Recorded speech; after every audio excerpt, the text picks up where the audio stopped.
Ambre. J'ai baisé des milliers de filles, et la plupart, je ne me souviens pas de leur visage. Je ne te dis pas ça pour faire le malin. Au point où j'en suis, avec tout le fric que je gagne et tous ces lèches-culs que j'ai sous la main, tu penses bien que j'ai plus besoin de cacter dans le vide. Je le dis comme ça parce que c'est vrai. J'ai 38 ans, et j'ai oublié presque tout dans ma vie. C'est vrai pour les filles et c'est vrai pour le reste. Ça m'est arrivé de retomber sur un vieux magazine du genre de ceux que tu peux te torcher le cul avec, et de me voir sur une photo avec une poule à mon bras. Alors, je lis la légende et je me rends compte que la fille en question s'appelle Laetitia ou Sonia ou je ne sais pas quoi. Je regarde la photo encore une fois, comme pour me dire « Ah oui, oui, bien sûr, oui, Sonia, la petite brune de la Villa Barclay, avec ses piercings et son odeur de vanille. » Mais non, c'est pas ça qui me revient. Dans ma tête, je répète Sonia, comme un con. Et je repose le magazine en cherchant une clope. J'ai 38 ans. Et je vois bien que ma vie part en couille. Là-haut, ça s'écaille tout doucement. Un coup d'ongle et c'est des semaines entières qui partent à la poubelle. Je vais même te dire, un jour où j'entendais parler de la guerre du Golfe, je me retourne et je dis, c'était quand la guerre du Golfe? En 91, on me répond, comme si j'avais besoin du quid pour une précision. Mais la vérité, putain, c'est que j'en avais jamais entendu parler.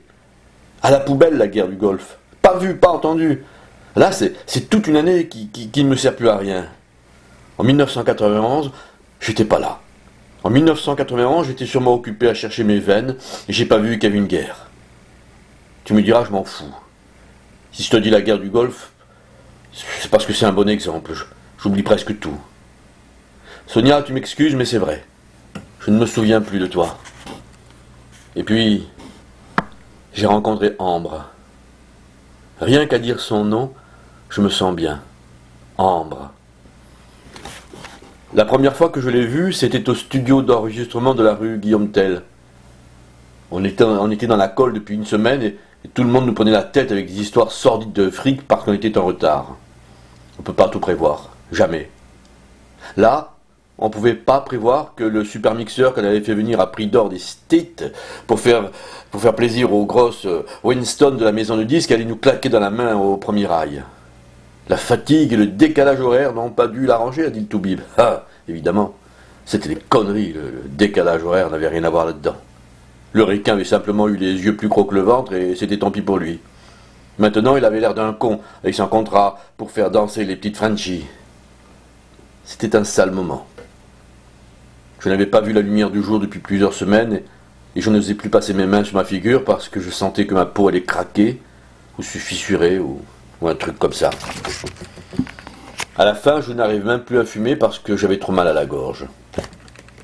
Fred me faisait chier depuis un moment avec une copine de sa sœur, une fille photographe qui voulait me suivre pendant une tournée, en freelance, mais pas pour vendre des photos après, juste pour elle. Fred, lâche-moi avec ça. Attends, mais qu'est-ce que ça peut te foutre que je l'amène ici un soir? Et qu'est-ce que ça peut te foutre?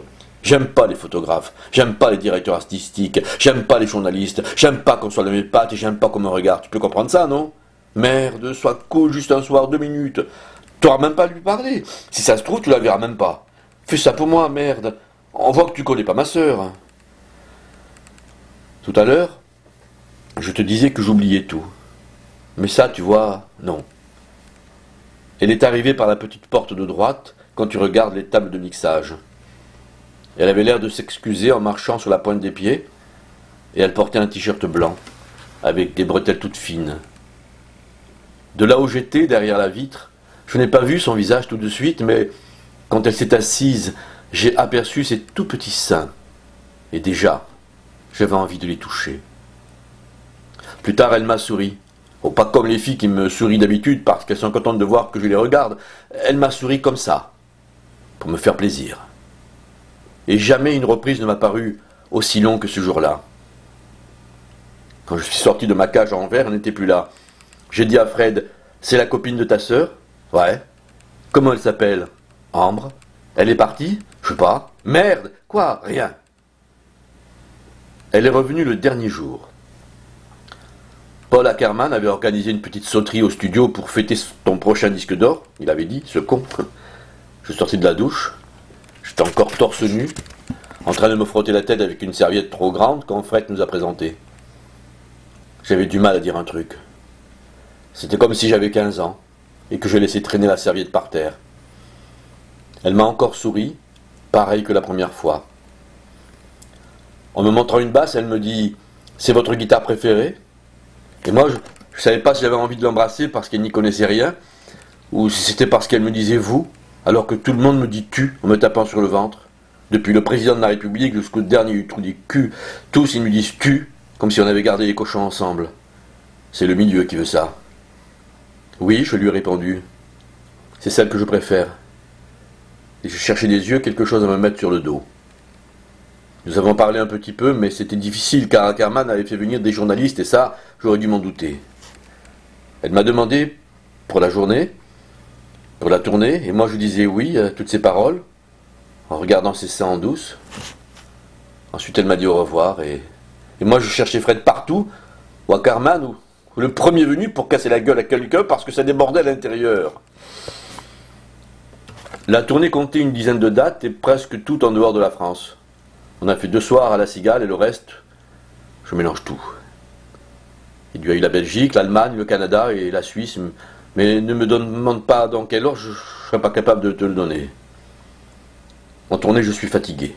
Je fais ma musique, je chante, j'essaye de rester clean au maximum et je dors dans le pullman. Même quand j'aurai un anus en or massif, je continuerai à roder avec mes musicaux dans un pullman climatisé. Le jour où tu vas prendre l'avion sans eux et leur serrer la palue juste avant de monter en scène, tu me préviens. Parce que ce jour-là, ça voudrait dire que j'ai plus rien à foutre ici, qu'il est temps pour moi d'aller planter mes choux ailleurs. Ambre est venue avec nous, mais je ne l'ai pas su tout de suite. Elle a pris ses photos sans qu'on s'en rende compte. Elle vivait avec les choristes. On les entendait glousser quelquefois dans les couloirs des hôtels quand Jenny leur tirait les cartes. Quand je l'apercevais, je relevais la tête et j'essayais de me tenir droit, mais je ne suis jamais allé vers elle pendant toutes ces semaines. Je ne peux plus mélanger le boulot et le sexe. J'ai vieilli. Le dernier soir, c'était un dimanche. On était à Belfort parce qu'on voulait finir en beauté avec un concert spécial pour le 10e anniversaire des The Rock. Je me suis assis près d'elle pour le dîner des adieux. C'est une soirée sacrée, qu'on respecte et qu'on se garde rien que pour nous, les machinaux, les techniciens, les musicaux et tous ceux qui nous ont aidés pendant la tournée. C'est pas le moment de venir nous faire chier avec une starlette ou des correspondants de province. Enfin, tu vois, Ackerman lui-même n'aurait pas idée de sonner Fred sur son portable pour prendre des nouvelles et redemander le chiffre des entrées payantes. Il faut dire aussi que généralement c'est assez mauvais pour notre image. Entre nous, on appelle ça les soirées tue-mouche et ça veut tout dire. Des tonnes de stress qui disparaissent, la satisfaction du boulot terminé, et toutes ces bobines bien au chaud dans leur boîte, et mon manager qui se met tout juste à sourire pour la première fois depuis des mois, ça fait trop d'un coup, et ça dégénère facilement. Au début, j'ai bien essayé de baratiner Ambre, et puis, quand j'ai compris que j'étais trop parti pour la baiser convenablement, j'ai laissé tomber. Elle n'en a rien laissé voir, mais je sais qu'elle avait bien compris la situation.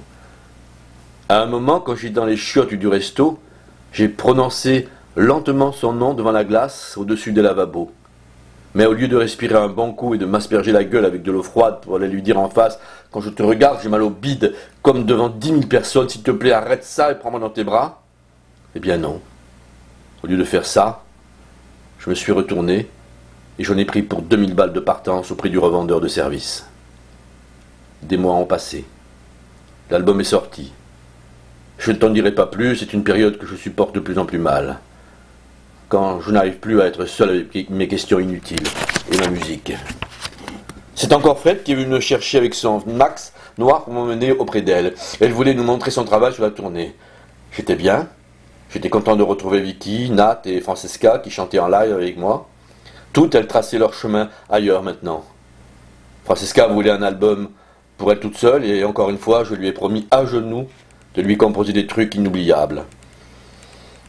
Son appartement était minuscule et on se marchait tous sur les pieds. On buvait une espèce de tequila rose que le voisin de palier avait bidouillé. C'était un Argentin qui mesurait au moins 2 mètres. Il souriait tout le temps. J'étais baba devant ses tatouages. Je me suis levé. Je savais qu'elle était dans la cuisine. Elle m'a dit « Tu viens m'aider ?» Je lui ai dit non. Elle m'a dit « Tu veux voir mes photos ?» J'avais encore envie de dire non, mais j'ai fait oui, j'aimerais bien. Elle est partie dans sa chambre. Quand elle est revenue, elle a fermé la porte à clé et elle a foutu tout ce qu'il y avait sur la table par terre avec son drap. Ça a fait pas mal de boucans à cause des plateaux en aluminium. Elle a posé son carton à dessin bien à plat et elle s'est assise en face de moi. J'ai ouvert son bazar et je n'ai vu que mes mains. Des centaines de photos en noir et blanc qui ne représentaient que mes mains. Mes mains sur les cordes des guitares, mes mains autour du micro, mes mains le long de mon corps, mes mains qui caressent la foule, mes mains qui serrent d'autres mains dans les coulisses, mes mains qui tiennent une cigarette, mes mains qui touchent mon visage, mes mains qui signent des autographes, mes mains fiévreuses, mes mains qui supplient, mes mains qui lancent des baisers, et mes mains qui se piquent aussi. Des mains grandes, c'est maigre, avec des veines comme des petites rivières. Ambre jouait avec une capsule, elle écrasait des miettes. C'est tout, je lui ai dit. Pour la première fois, je la regardai dans les yeux pendant plus d'une seconde. Tu es déçu ? Je ne sais pas. J'ai pris tes mains parce que c'est la seule chose qui ne soit pas déglinguée chez toi. Tu crois ? Elle a fait oui, en bougeant sa tête, et je sentais l'odeur de ses cheveux. Et mon cœur ? Elle m'a souri et s'est penchée au-dessus de la table. Il n'est pas déglingué ton cœur ? Elle a répondu avec une petite moue qui doute. On entendait des rires et des petits coups de poing derrière la porte. Je reconnaissais la voix de Louise qui gueulait « On a besoin de des glaçons !» J'ai dit « Faut voir ». On avait l'impression qu'ils allaient défoncer la porte avec leurs conneries. Elle a posé ses mains sur les miennes. Elle les a regardées comme si elle les voyait pour la première fois. Elle a dit « C'est ce qu'on va voir ».